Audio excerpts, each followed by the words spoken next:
বলবো না মোস্ট একটা ইউনিক রেসিপি, তবে শীতকালের এটা সব থেকে ফেভারেট রেসিপি কড়াইশুঁটির কচুরি।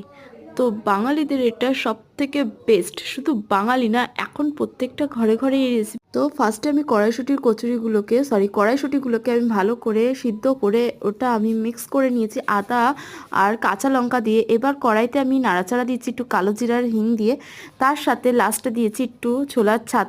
পর আমি এটাকে একটা পুর বানিয়ে নিয়েছি, একটা লেচি কেটে এর মধ্যে আমি পুরগুলোকে ভালো করে দিয়ে তারপর আমি এক এক করে লেচিগুলো ভালো করে বেলে নিয়ে তারপর আমি কড়াইতে ছেড়ে দেবো।